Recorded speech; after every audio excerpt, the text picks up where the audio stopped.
Bismillahirrahmanirrahim. Welcome to Dr. K's Academy. My name is Engineer Rahman Khan. Let's start the part B of lecture number 10. So in part B of lecture number 10, we will cover the effects of dampness, the dampness control, and which material we have to use for damp proofing. And the last, we will discuss damp proofing in buildings and different situations. Effects of dampness. So there are different effects of dampness which are building become aesthetically poor. So the building looks bad because of stains, patches, or mold caused by moisture, um, rotting of foreign member of the building. So odd spots like doors, windows, and frames starts to decay and break due to moisture. Corrosion of metal used in the building. So metal like steel used in construction start to rust when exposed to water. Peeling of plasters. So the wall plasters start to come off because the dampness weakens its grip. Bleaching and blistering of paints. So paint's color fades and bubbles appears under the paint. Blisterings due to moisture. Carpets used in damp floor gets damaged.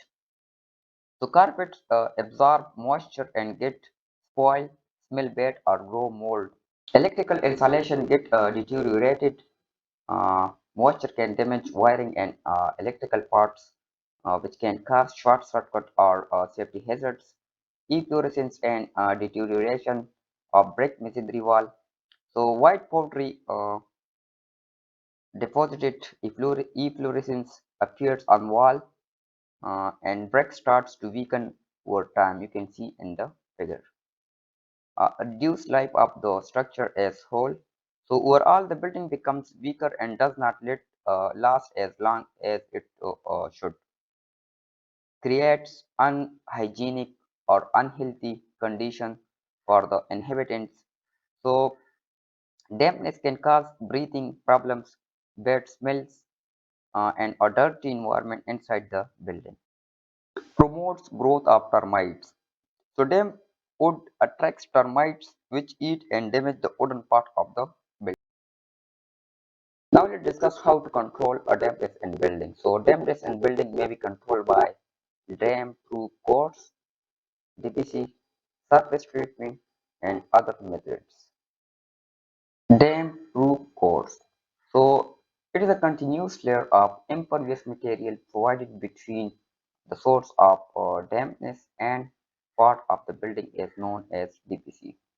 So it is a special layer used in building to stop moisture from rising from the ground uh, into the walls and floors.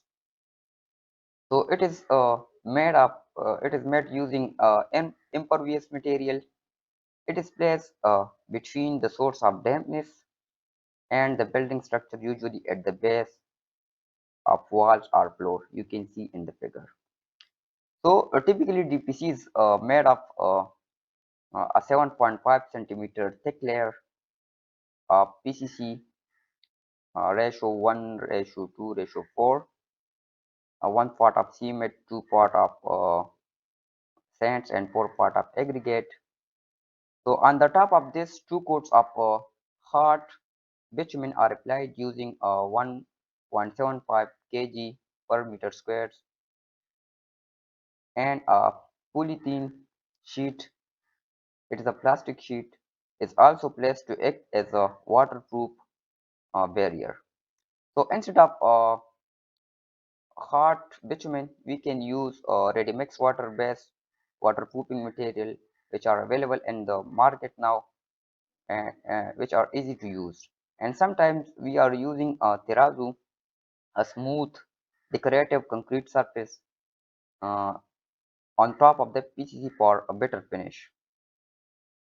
And a water resistant admixtures can be added to the terrazzo during mix to improve waterproofing. A damp proof course may be horizontal or vertical. So horizontal DPC, the DPC laid horizontally across the wall.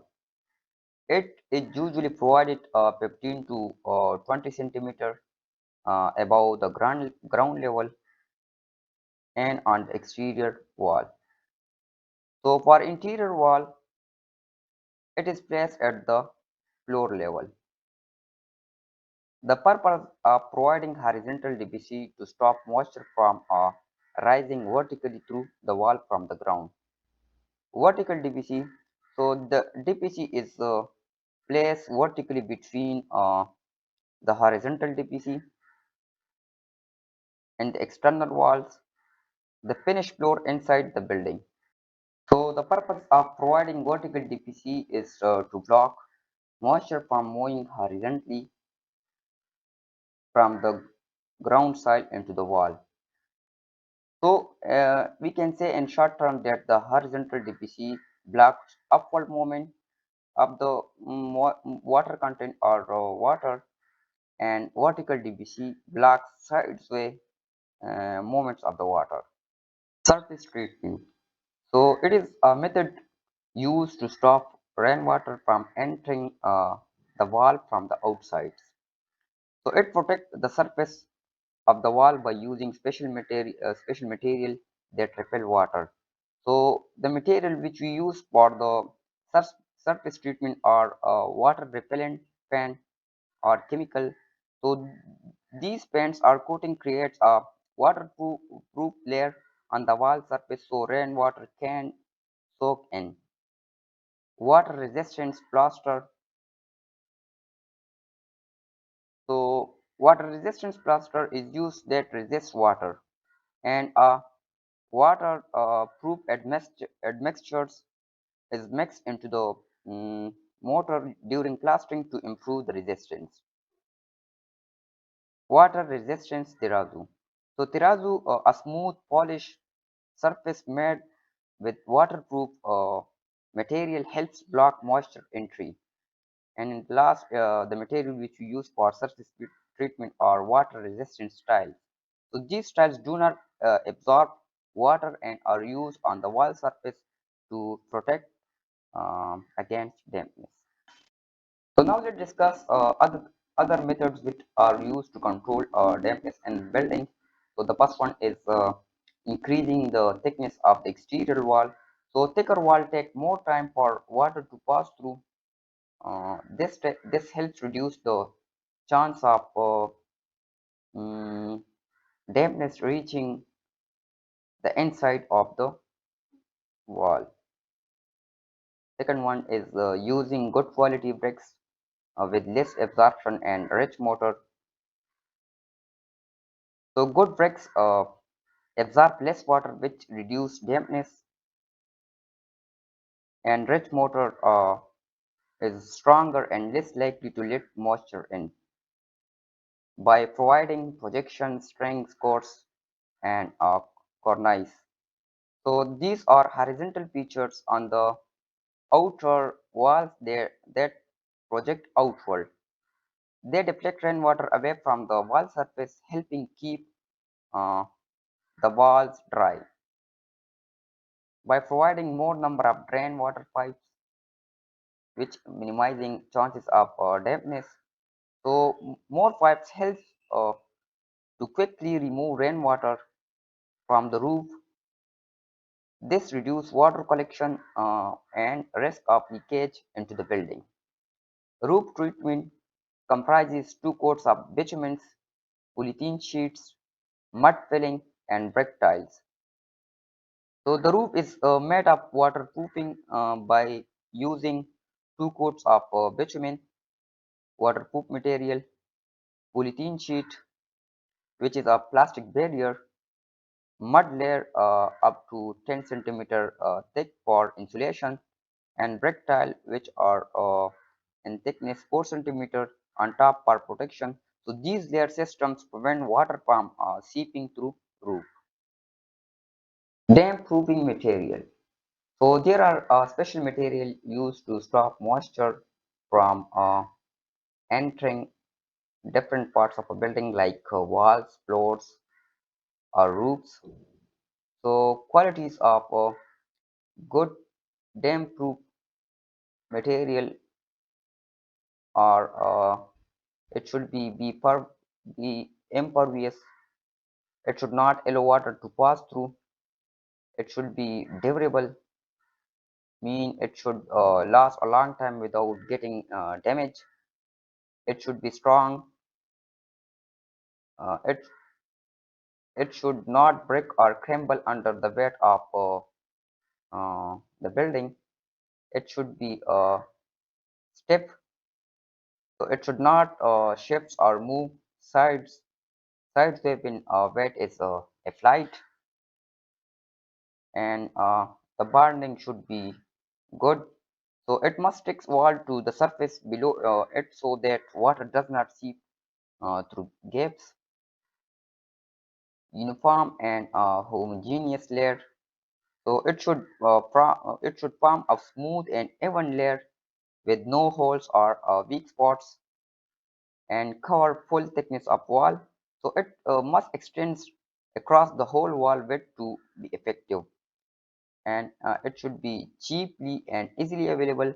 So the material which we use for a dam proofing material um, should be affordable and easy to find in the local market. So dam proofing material may be flexible or rigid. Flexible material. So these material can bend or deform without cracking. So common types include bitumen mastic. So it is a mastic asphalt, and this bitumen mixed with the fine sands in hot state, and we applied or spread this when hot to a depth of 2.5 to 5 centimeter. Bitumen fill. So it consists of 5 to 6 mm thick sheets of bitumen available in rolls having bed equal to that of brick masonry wall. Hot laid bitumen. So hot bitumen is applied on concrete and mortar surface in two coats at the rate of 1.75 kilogram per meter square.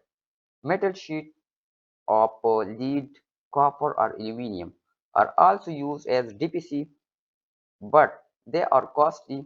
Lead and aluminum sheets may be coated with asphalts for better performance.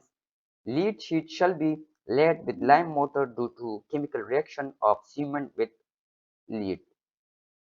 So the advantages of the flexible material are it flexible material don't cracks easily even when the building move or settle slightly. They can spread smoothly over uneven surface and fill small gaps.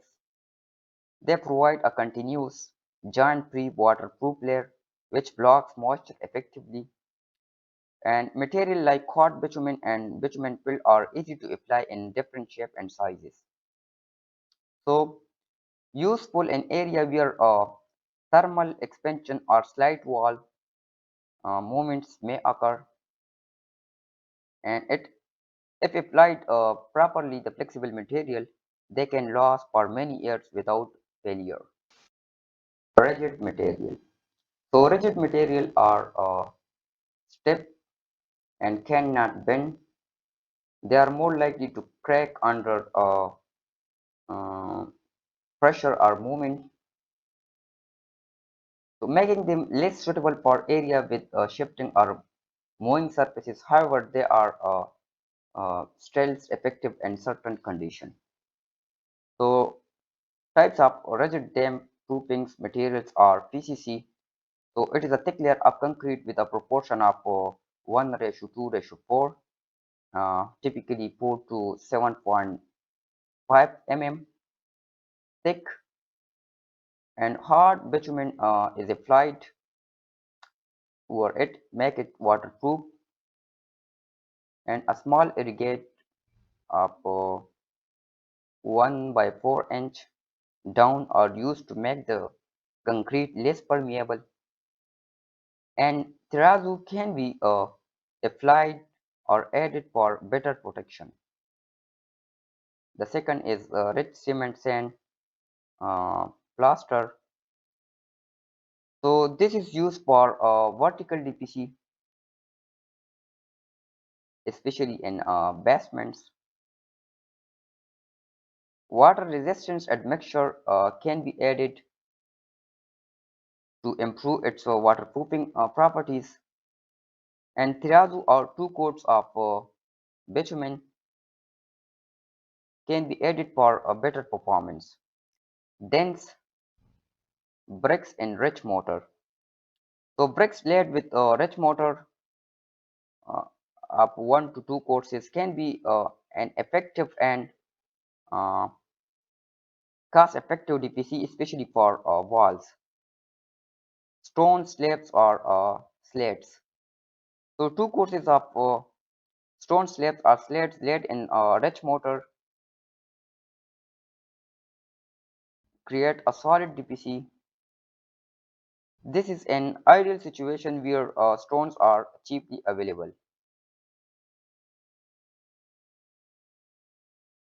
Thank you for hearing me.